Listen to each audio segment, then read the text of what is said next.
Assalamu alaikum and welcome to our show. This is the Al Islam Community Issues Group, and we're going to have a very exciting show today. I'll be your host, Brother Benjamin Shabazz, and to my right and your left is Brother Hanif Masood. Assalamu alaikum.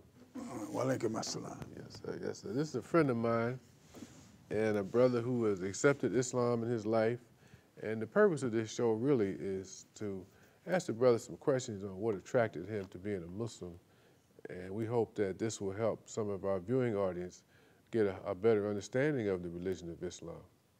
So before we start, let's open up with a short dua. Bismillahirrahmanirrahim. Ameen. Ameen. Just asking for the Almighty Creator's blessings, and that hopefully that our spirit can reach out to some of the spirits of those that are watching and be of some help. So, Brother Hanif, your name is, what is your whole name? My name is Richard Masood Hanif. All right, so we all know, we're all familiar with Richard, so maybe you could give us a little information on the Hanif Masood part. Yeah, my birth name is Richard Alford, and I had my name changed legally, and this was more or less after I got introduced to Islam. I'm from Houston, Texas, and I was born and raised there, and I went to high school there and everything, and I was raised, as a Christian. I was my mother and father, and I had 7 siblings, and we was raised up in a very strictly religious home. My mother and father were strict Christians. And I grew up, going to church every Sunday and everything, and and I was just, as I think back, I can't ever remember, as I was growing up, anytime hearing the word Islam, never, I didn't know anything about Islam while I was growing up. I can't even remember it being mentioned, but after I graduated from high school, I decided to go into the military, and because at that time the draft was 2 years, and I had a brother that was drafted out of college. As soon as he went into his freshman year, he got drafted out of college. So I decided, I was right behind him in high school, so I decided to go to the military after I graduated, and I was going to come back and go to college so that I wouldn't get drafted out of college. So after I left, I was 19 when so I volunteered for draft when I was 19 when I went in the service. And I did my 2 years draft, which was, took basic training in Fort Chaffee, Arkansas, and I was transferred to Fort Lewis, Washington. That's how I happened to get into the state of Washington. That's how I got up here. And when I did my 2 years in the service, I got out, and instead of going back home like I should have and went to school, I, had met a lady up here and got involved with her and decided to stay up here. And that's how I ended up staying here. And after I was here for a while, I started going away from my teachings at, Christian teachings from home, and I got into trouble, and I ended up being incarcerated, And this is where I got introduced to Islam while I was incarcerated. And I was introduced, we have the Elijah Muhammad form of Islam, and then we have the Sunni Islam. I was introduced to Islam through the Elijah Muhammad. And what made me start even looking at Islam was that I seen these Muslims, around me, and with him talking and stuff, and hear people talking, and I was just curious about the religion, and I started talking to the brother that was the imam of the Elijah Muhammad's group, and I started going to services with them, and that's how I got introduced to it, and I kept going to services with them. But as I began to learn a little more about the religion, I was also started talking to the other imam that was a Sunni Muslim, and because I wanted to know the difference between the two, two religions, and but I was still going to services with the Elijah Muhammad. And the guy that was in charge of Elijah Muhammad's, I was, which was the imam, and I was keeping a kind of a close watch on him as I was, because I was still curious about the religion and trying to learn as much as I could about it. And as I watched him, as I could see him doing some things that was un-Islamic to me, while I was around him and watching him, while I was still there incarcerated. And I seen him doing some un-Islamic things. That made me start leaning toward the Sunni Muslims, which I started talking more with and got more in tune with. And as I, learned more about the religion, and because Islam, you start reading the Quran and start learning more about it, and start seeing the history of all the prophets and all of this. So you get, Islam just made more sense to me, and I compared it with Christianity, and I started looking into the history of both of them, and as I began to get more knowledgeable about both histories, Islam just made more sense to me. The Quran was more understandable than the Bible. It would make things more clearer to you, where you could understand what they were really saying. It was a little more, a lot easier than the Bible to it, and it made things clear, and it gives you a better understanding of who God was, and made you look at His creation and all the things that He created, and plus they was brought down the philosophy of one God, one God, and that also made more sense to me, and so I started leaning toward Islam. Let me ask you a question now. Where were you incarcerated at? This was at I was at Monroe. Okay. Monroe, and later on I got transferred to Walla Walla. Okay. Yeah. Okay. Yeah. That's where I really got introduced to Islam, was at when I got transferred to Walla Walla. Okay. Yeah. Okay. And as I more or less got into the religion, I just out of all of them together, I liked the Sunni Muslim better, and because you were reading the Quran a lot and all that, which Elijah Muhammad and them didn't do that much as far as reading the Quran and stuff. But I after I looked at all of them, the Sunni Muslims made more sense to me, and I liked what they taught and how it affected me as a person. And but after I was released from incarceration, after accepting Islam, I took my Shahada, while I was incarcerated, and so I considered myself a Muslim. But when I got back out in the community,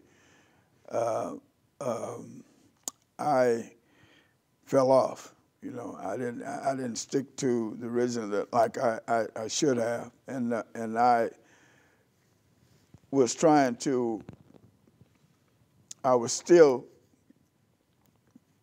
going to services and stuff, but I was trying to straddle the fence. I was still doing other things on one hand and still going to services on the other.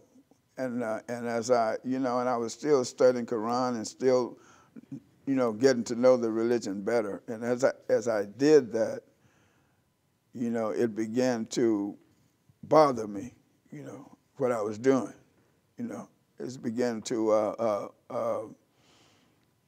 see, and I began to feel guilty about, doing a lot of the things that I was doing and coming back to services and all this. So I did that for a while, though. And as time passed, I eventually, made up my mind that I wanted to, put forth some real effort, in practicing the religion, like it should be practiced. Alhamdulillah, alhamdulillah. So, in your choice of choosing Sunni Islam over Nation of Islam, how did the brothers in the nation, how did they handle you? How did they handle that, rather? They didn't like it, but they didn't, try to, pressure me in any kind of way, about me about making that choice, So they didn't, try to jam me in any violent way or anything like that. So, but, they definitely didn't like it, but I stuck to my choice anyway, Yeah. Now, just one more question on that issue. Were they able, the brothers in the nation, were they able to see any validation in Sunni Islam themselves? They were more based, to me, more or less about black issues, about trying to wake the black man up as far as his mental condition and his self-inferiority complex, that he had about himself. He's trying to wake him up to what was really happening as far as history, and I could, see the difference. I think they was leaning more or less toward waking us up as African Americans, to come out of the hole that we had dug for ourselves, and which we had helped doing it, of course. But he was trying to bring us up out of the condition that we were in and wanted to start doing for ourselves, And I think it was more or less. In fact, that was the main factor that made me start studying about African American history. Was the first resurrection, and the more I studied about history, which I tried to include it all, religious history, and I just started studying about history, period. And they let me know that how important it was that we know about who we were and and where we came from. Yes, sir. Yes, sir. Yes, sir. That's a good point too, because if you don't approach Sunni Islam correctly, you'll miss that point, that very important point about our history. Right. Right. Because like the majority, I don't know what the percentage was, but I know a lot of Muslims that came over here and was put into slavery was Muslims. A lot of Africans, they was Muslims. Yeah, they were. And the way to keep that tradition going in the family, the slave masters would take the kids, the babies, from the families, and then teach them what they wanted them to know. So they broke that link.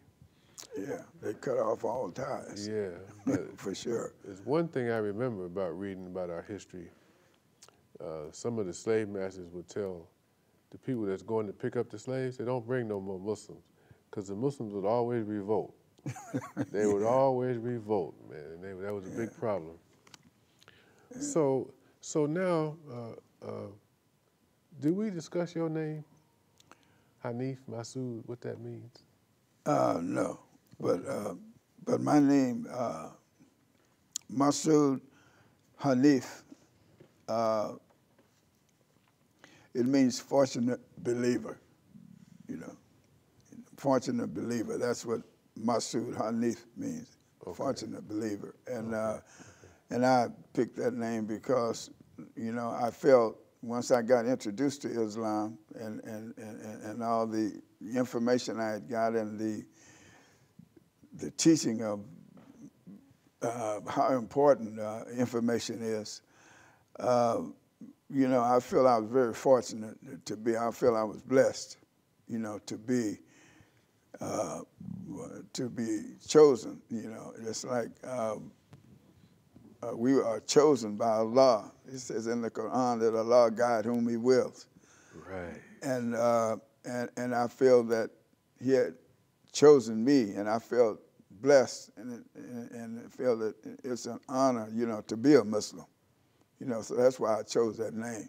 I felt that I was very fortunate to be chosen, you know, as a Muslim. So I thought that was an appropriate name for me, would be a fortunate believer. Right, brother. I love that, yeah. You know? And the points that you made, because you think about it, you know, Allah guides whomever He will. Yeah, I think about the number of incarcerated people that accept Islam in the joint, and they come out, and it's like, whew, and they forget all about it, man. You know, yeah. Forget all about it, man. So. Yeah, it is. I know. I know a lot of them that, you know, some of the ones that was there with me, incarcerated with me, that fell off and to the point where they never got back. You know, they come out and got completely lost, you know, and that's another reason that I feel fortunate. I never really just fell all the way away from it. I still held on to a little corner of it or something, you know, because eventually I decided to, you know, to get more serious about it and try to change my life, you know, and which I eventually did, you know, and it's just a lot of things that I used to do when I was, you know, out there in the so-called fast life.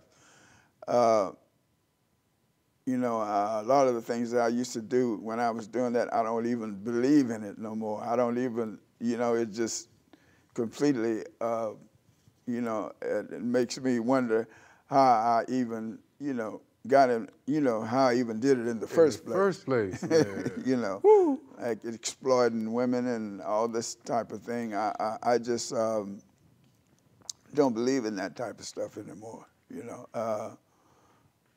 And it's a good thing, you know. I love it. Alhamdulillah. Yeah, I Yes, love sir. it. Yes, sir. Yes, Yeah. sir. There's no way. I've seen some. I know a couple of guys that was incarcerated with me, and they were Muslims. They turned Muslim in there, and when they got out here, you know, I ran into a couple of them, and they became Christians, you know, and I couldn't believe it, because one of them I really thought was really serious about Islam, you know, but he turned Christian when he got back out here eventually, you know, and I just see with the information that I have now, I just couldn't do it, you know, because I just know too much now. Islam has taught me too much now to turn back to Christianity, you know. And the main thing is that one God.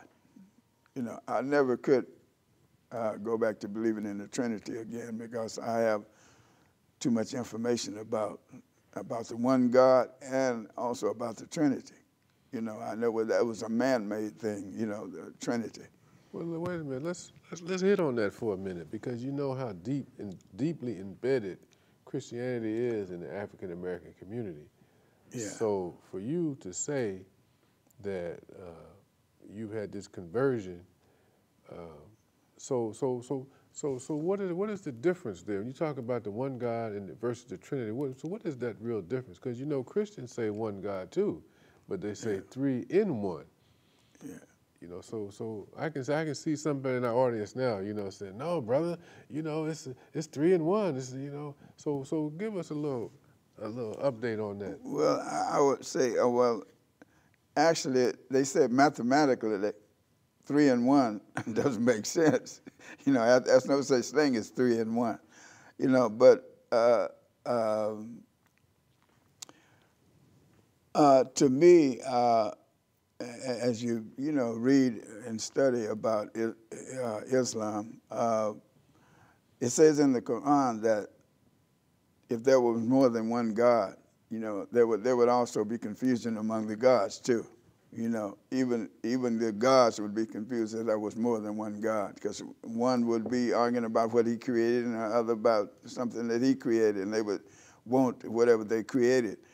You know, so if there would be confusion among gods, I know there would have to be a confusion among men concerning this situation.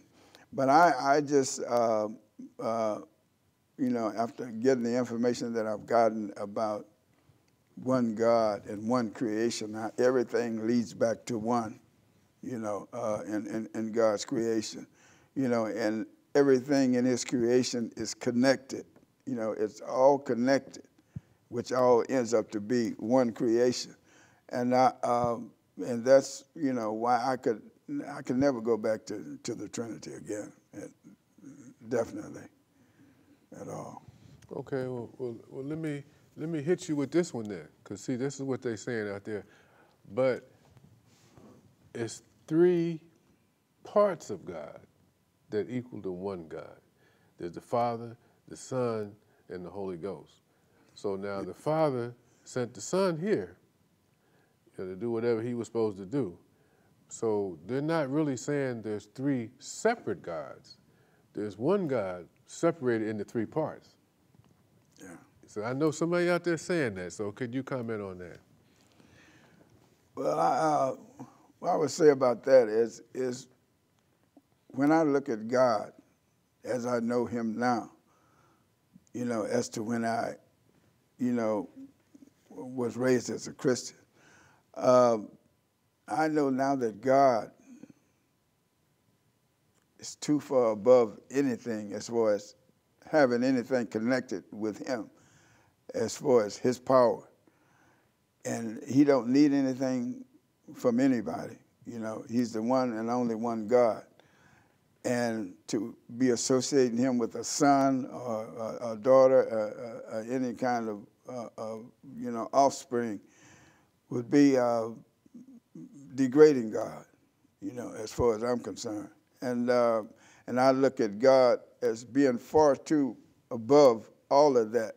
You know, these are gifts that he gave to man, you know, as far as giving birth to sons and daughters and things. This is gifts that he gave to man, you know, and it can never be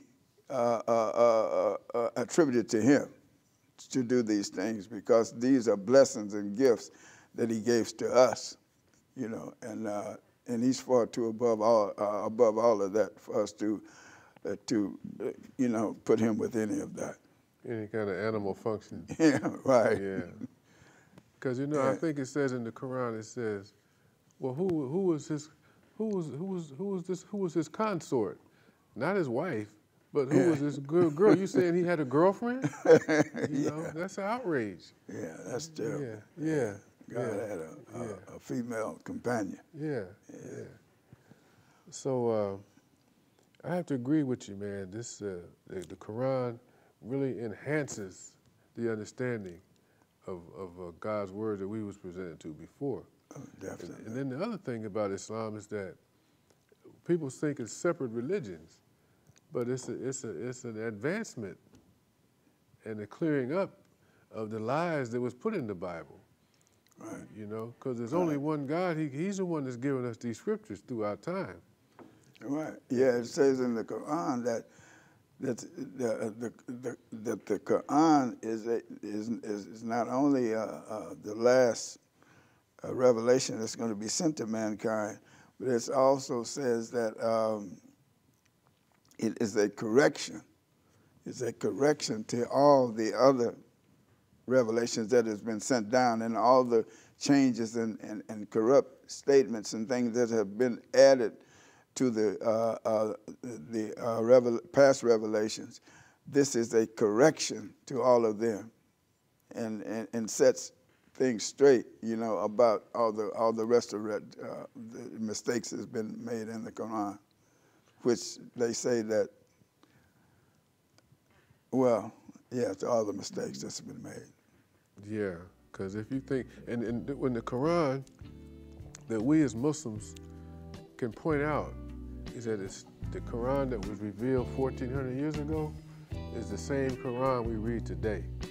That's right. And the way that it's protected is through the language. We still have the original language there. Now, when we read other scriptures, we're reading the translation.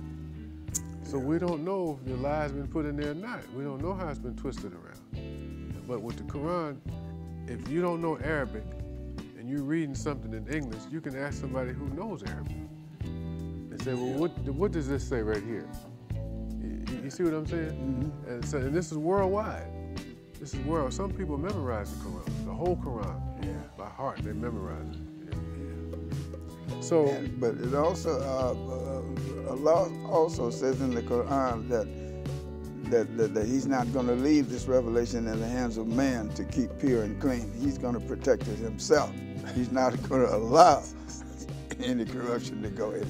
Oh, alhamdulillah. That's what it says. Yeah, it does. You know, and that's why I know, totally believe the Quran is the true word of God. And on that note, brother, we have 30 seconds. Oh, okay. So is anything you want to say in this last 30 seconds? Yeah, I just would like to say that I feel blessed that I'm a Muslim, you know, and there isn't any way that I would be anything else. And I just want to say, may we all come together in peace and love and harmony and stick together with each other. Thank you, brother Hanif, Masood, for coming on our show. It's a very exciting show. Thank you very much. It's my pleasure. To our audience, we want to close out by saying, Assalamu alaikum.